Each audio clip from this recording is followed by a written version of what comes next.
All right, good evening. It is January the 28th, 2023. This is the third annual predictions of conference championship games.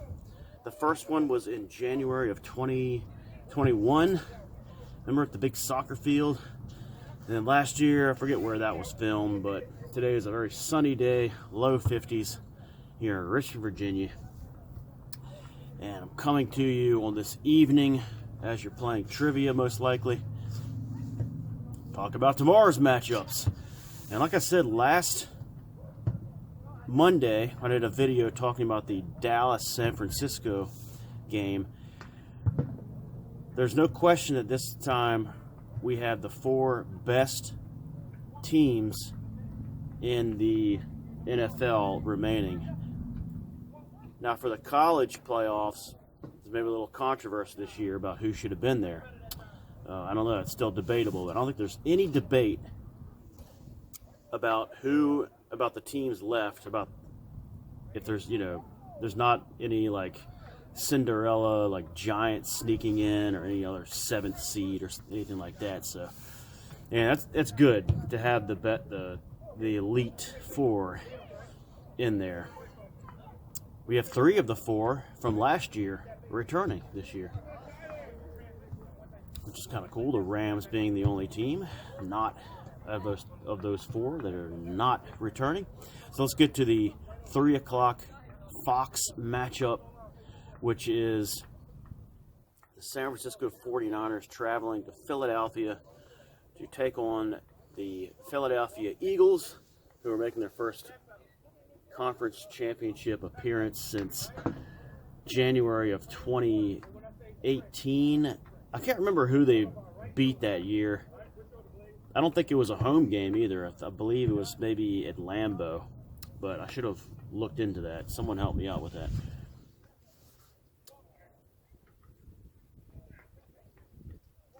In this game, I feel like this is the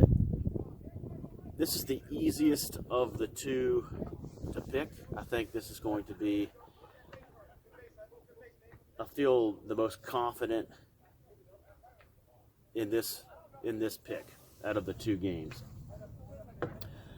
So the 49ers, let's talk about how their 7th round rookie quarterback, he cannot be given enough credit for what he has done in this run. And you also have to look at how Shanahan has put him in position to be successful. It's very similar to how he was with RG3 with the Skins back in 2012 when he was the offensive coordinator there. So quite an incredible run that he has had. There's no diminishing any of that. In fact, we might look in the future, instead of calling it like we have the Tom Brady pick at 199 when we're watching the NFL draft, having the NFL draft party on Wire Club. I think that they maybe in the future, we'll see how this thing plays out, but they might call it the instead of Mr. Irrelevant pick, they might change it to the Brock Purdy pick. We'll see. Okay, so this is a game where this is easily his most difficult, maybe his most difficult defensive team he's played, but it's definitely going to be his most difficult road game this season. So during this run, he's only had 2 road games. One of them was the Raiders, which was like a 70% 49er crowd. Jay Castle may have been there at that game even. And the Raiders were not very good. And the other being Seattle, which I guess give them credit for that. Seattle was a playoff team. This is a completely different atmosphere.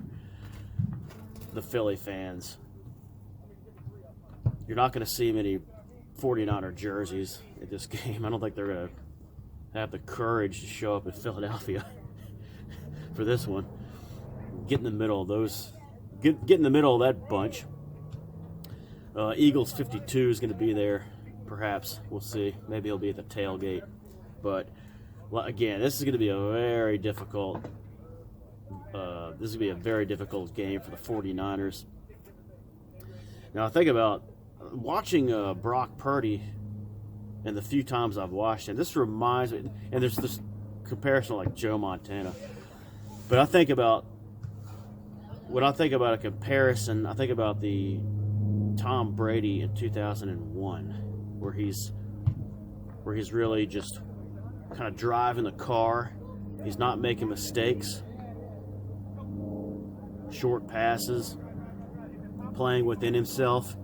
So that's what it really reminds me of. Of course, Brady was in his second year, not rookie year, but sixth round pick. The style is very similar, but Purdy's got more mobility. Now that year, with the Patriots, the difference is the 49ers have much better array of weapons at Purdy's disposal than that Patriots team. And that Patriots team had Antoine Smith at running back, who was understated, maybe a little underrated as a running back. He was kind of in that Otis Anderson mold, but by no means was he one of the better running backs in the NFL that year. But he was a solid guy that they relied on, not flashy at all. And at receivers, it was Troy Brown and David Givens. And Troy Brown actually had 101 catches that year. I didn't realize that. And there was actually the last year of Terry Glenn, but he was suspended for the rest of he wasn't even in the playoffs because of a substance abuse thing. But now I'm getting off track. Wiggins was his tight end, who was just a plodding guy, not much of a weapon. And then you compare that to the weapons that Purdy has, it's not even close. So the Eagles will have a lot to deal with here. The Eagles, however, might be the best overall team left in the NFL. Best secondary, best offensive line, one of the better defensive lines, a pair of outstanding receivers, underrated running back, and I think an underrated quarterback. Now the thing to watch for in this game, and this is fantasy geeks can take a break from the video because you're not going to like this, but the 49ers front seven versus the Eagles offensive line is going to be a thing of beauty to watch. Could be an even match. The thing that will turn the tide in this is the mobility of Jalen Hurts. San Francisco has not faced a quarterback with his kind of dimension. He will be able to escape and make plays in this game. I think that's what will turn that matchup kind of more in Philadelphia's favor. They're going to take some shots early to test things out with Brown, I think, deep in this game. Sirianni has a penchant for doing that. The 49ers secondary, can be had, definitely. So we'll see what happens there. I think Philadelphia wins this game 27-17. I had Philadelphia in my preseason picks back in August, losing in the NFC Championship game to New Orleans, and that was supposedly a road game. This is at home. I'm taking the Eagles to win here. I remember watching. I talked about this in the video Monday, going through the list of rookie quarterbacks who have made it to the conference championships. Purdy is the fifth. I remember watching in January of 2005, New England at Pittsburgh. Ben Roethlisberger was a rookie on the 15-1 Pittsburgh Steelers.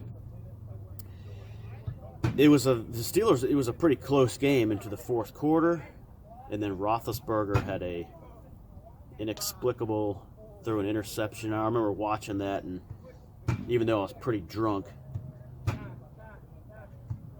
I was very drunk. And even though I was very drunk, I remember saying, I was watching with a buddy and his old lady, and I said, there's your rookie quarterback. And I think we're going to see that in this game. Purdy's not going to have a bad game, but he's going to have that, you're going to see that mistake. I don't know if it's early or late, but he will be forced into that mistake because they have not seen a defense like this. So that will be the Eagles traveling to the Super Bowl in Glendale with a win.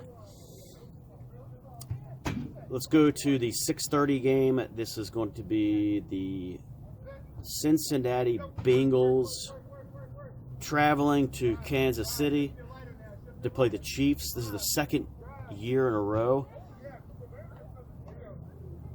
Is this the first time there's been a matchup of the same teams in conference championships back-to-back years since San Francisco, Dallas 3 times in a row? I did not do the research before this video, but someone looked that up. I'm going to look it up. I'm going to remember to look that up. I think it's the first time in like 29 years that this has happened.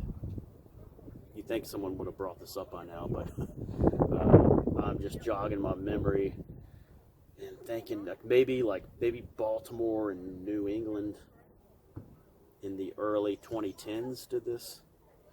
That'll be my only guess for the other time it's happened since then. All right, this is going to be a great one. Cold.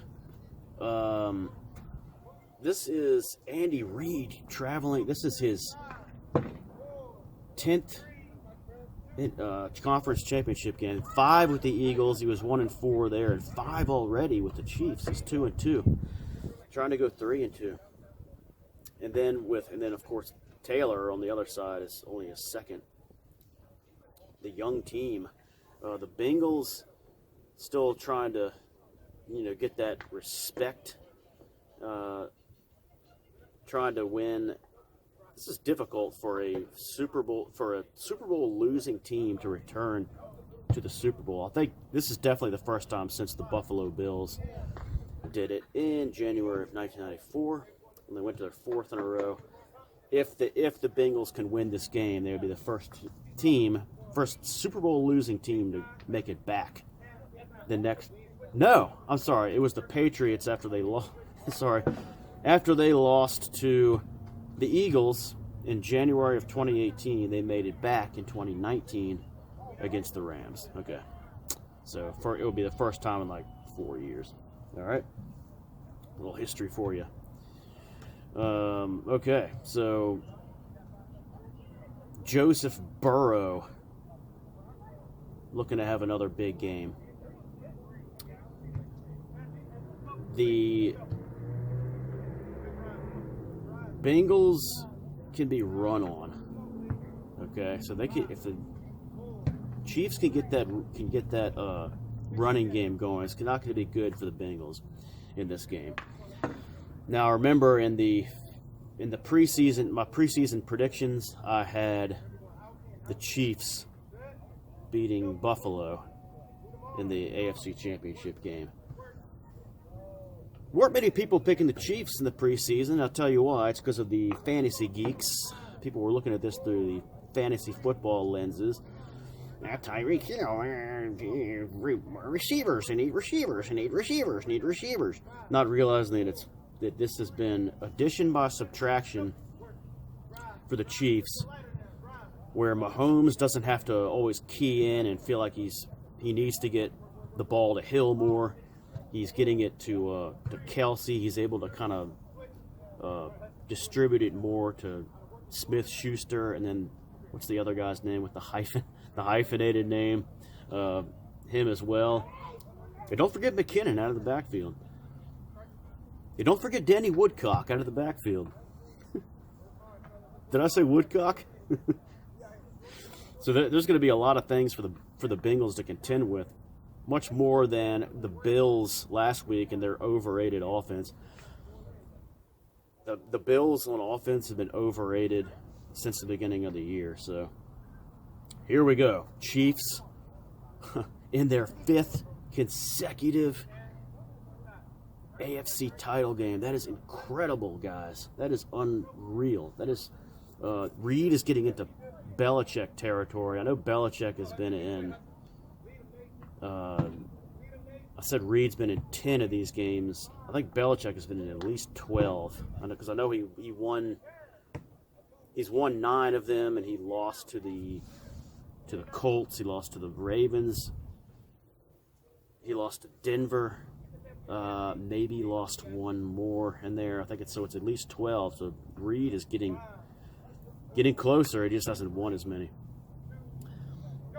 That Bengals defensive coordinator kind of reminds me of a young Dick LeBeau. He kind of looks like Dick LeBeau. It's just kind of strange because LeBeau is actually the head coach of the Bengals for a year or two. And I think LeBeau's still living. So, yeah, this is going to be a higher scoring game than despite the weather. It's going to than the NFC game. And I'm gonna take Kansas City to win, just like I did in the preseason, 30-27. Don't worry about Mahomes' ankle; he's going to be just fine. He may not be able to run as much, but the coaches will put him in position to maximize his talents. If he has to be a pocket passer almost exclusively, fine. He'll have a great day. And they're looking to avenge last year's loss. I think there's most of the people are picking the Bengals in this game, and the Bengals are better in that underdog role. They should be playing up that underdog role to get themselves mentally ready to win this game. They don't do well in the being favored, I don't think, as much. I think they are favored in this game, aren't they? Like 2 points, 3 points. The line seems to be moving, but I don't know. That's something you degenerate gamblers follow. I don't. So, so those are my picks, boys. It's going to be Eagles, Chiefs. It's going to be the Andy Reid Bowl, the Dick Vermeil Bowl. Okay, the Nick Foles Bowl. He played for both teams. Can't think of another player, but I'm sure I'll come up with one. So. In Glendale in 2 weeks. So a lot of practicing and stuff out here today at my stadium. Figured it'd be appropriate. We got the Panther middle of the field right there set up. So yeah, we got some walkers, we got some soccer players, we got some little kids, it looks like, doing some kind of drills with a coach. Not Coach Nally, but a different coach. All right. So there's your picks from Frank Addington. Philadelphia Eagles, Cincinnati Bengals. Set up some storylines, I don't know what. Enjoy the games, and I'll see you in a couple weeks, a couple Saturdays for the Super Bowl pick. All right. Keep rocking away at that trivia. I know there's not much on TV tonight, but thanks whoever did the one for all the marbles this afternoon and picked a film. So we are getting to that. Only 20 minutes. It's not too bad. 19 minutes. All right, boys. Nice clear skies. I'll show you a view here. I can't do a zoom in because I'm doing a. Alright, doing some push-ups, it looks like. Got some ladies down here walking, and we got some, nice goal there. I think that banks it in. Yeah, boys. We got some, got a gal out there running some wind sprints, so I'm probably going to get down there, do a little exercise. Thanks for tuning in. Don't forget to get your pick'ems in, and hope you all have a wonderful evening. Enjoy football while it's on. It's going to be over before we know it. All right, guys. Have a good one. Take care. God bless.